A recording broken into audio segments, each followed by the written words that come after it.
Karnataka HC ने मंदिर के पास इस्लाम का प्रचार कर रहे 3 लोगों के खिलाफ एफआईआर क्यों रद्द दी। इस महीने की शुरुआत में कर्नाटक हाई कोर्ट एचसी ने 3 मुस्लिम पुरुषों के खिलाफ दर्ज एफआईआर को खारिज कर दिया है, जिन्हें जमखंडी में एक मंदिर के पास इस्लाम का प्रचार करने वाले पर्चे बांटने और हिंदू धर्म के खिलाफ कथित आपत्तिजनक टिप्पणियां करने का आरोपी बनाया गया था। कोर्ट के धर्मांतरण या उसकी कोई कोशिश का कोई सबूत नहीं मिला। कर्नाटक हाई कोर्ट ने कहा कि आरोप कर्नाटक धर्म की स्वतंत्रता का अधिकार संरक्षण अधिनियम KPRFR एक्ट के तहत अपराध साबित करने के लिए पर्याप्त नहीं है। कोर्ट ने यह भी कहा कि शिकायत करने वाला व्यक्ति इस कानून के तहत कानूनी रूप से शिकायत करने का अधिकारी नहीं था। एफआईआर भारतीय न्याय संहिता BNS की धारा 299, 351(2) और 3(5) तथा KPRFR अधिनियम 2022 की धारा 5 के तहत दर्ज की गई थी। हाई कोर्ट ने पाया कि इन अपराधों के लिए जरूरी कोई भी तत्व मौजूद नहीं। KPRFR अधिनियम की धारा 3 गलत तरीकों से धर्म परिवर्तन को प्रतिबंधित करती है, जैसे झूठे वादे, जोर जबरदस्ती या विवाह का झांसा।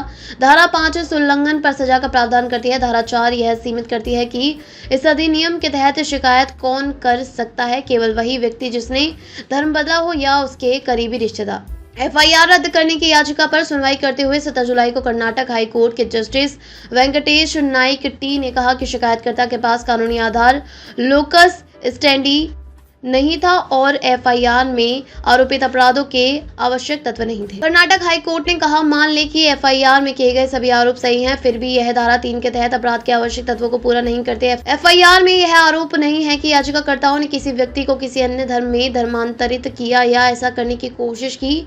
इन आवश्यक तत्वों की अनुपस्थिति में यह आरोप अधिनियम के तहत अपराध नहीं बनाते। एफआईआर के अनुसार शिकायतकर्ता 4 मई 2025 को लगभग शाम 4:30 बजे जमखंडी के रामतीर्थ मंदिर गए थे। उन्होंने आरोप लगाया कि 3 मुस्लिम पुरुष मंदिर के पास इस्लाम की शिक्षाओं को बढ़ावा देने वाले पर्चे बांट रहे थे और मौखिक रूप से अपने धार्मिक विश्वासों की व्याख्या कर रहे थे। एफआईआर के अनुसार मंदिर में मौजूद भक्तों ने जब उनकी गतिविधियों के बारे में पूछा तो उन्होंने हिंदू धर्म की आलोचना शुरू कर दी और आपत्तिजनक टिप्पणियां की। एफआईआर में आरोप है कि उन्होंने कहा, अगर आप हिंदू बने रहे तो ईश्वर को नहीं पा सकोगे, अल्लाह के अलावा कोई ईश्वर नहीं है और बाकी सारे भगवान काफिर हैं। साथ ही उन्होंने कथित तौर पर दावा किया कि उनका मिशन है कि पूरी दुनिया को इस्लाम की ओर मोड़ना और यह भी कहा कि अगर कोई उन्हें रोकने की कोशिश करेगा तो हम तुम्हारी जान नहीं बख्शेंगे। एफआईआर में यह भी आरोप है कि इन 3 मुस्लिम पुरुषों ने इस्लाम में धर्मांतरण के लिए गाड़ी और दुबई में नौकरी जैसे प्रलोभन दिए। इसके तुरंत बाद आरोपियों ने कर्नाटक हाई कोर्ट में याचिका दायर कर एफआईआर को रद्द करने की मांग की। उन्होंने कहा कि केवल अल्लाह और पैगंबर मोहम्मद की शिक्षाओं का प्रचार कर रहे थे। उन्होंने यह भी कहा कि किसी व्यक्ति को किसी धर्म से दूसरे धर्म में बदलने की कोई कोशिश का आरोप नहीं है, इसलिए धारा 5 के तहत दंडात्मक प्रावधान लागू नहीं होता। साथ ही उन्होंने तर्क दिया कि शिकायतकर्ता उस श्रेणी में नहीं आता जिसे धारा 4 के तहत पुलिस में शिकायत दर्ज कराने का अधिकार है, इसलिए एफआईआर कानूनी रूप से टिकाऊ नहीं है। हालांकि अभियोजन पक्ष ने याचिका का विरोध किया और कहा कि एफआईआर में KPRFR अधिनियम की धारा के 5 तहत एक संज्ञेय अपराध बताया गया है।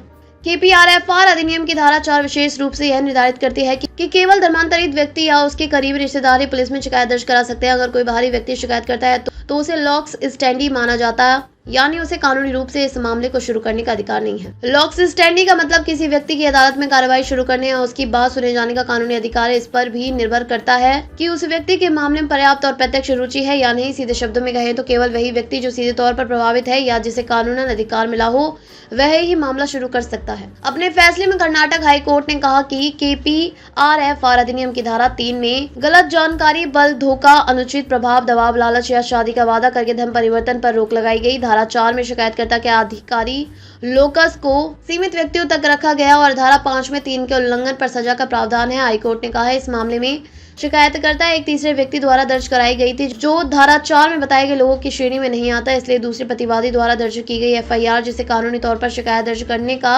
अधिकार लॉक्स स्टैंडी नहीं है, वह अवैध है। इसके अलावा यह आरोप भी नहीं लगाया गया था कि आरोपियों ने किसी व्यक्ति को एक धर्म से दूसरे धर्म में बदलने की कोशिश किया। ऐसा किया हाईकोर्ट ने कहा, इन आवश्यक तत्वों की अनुपस्थिति के कारण आरोप अधिनियम के तहत अपराध की श्रेणी में नहीं आते, इसलिए एफआईआर का पंजीकरण और उस पर आधारित चार्जशीट का दाखिल होना अवैध है।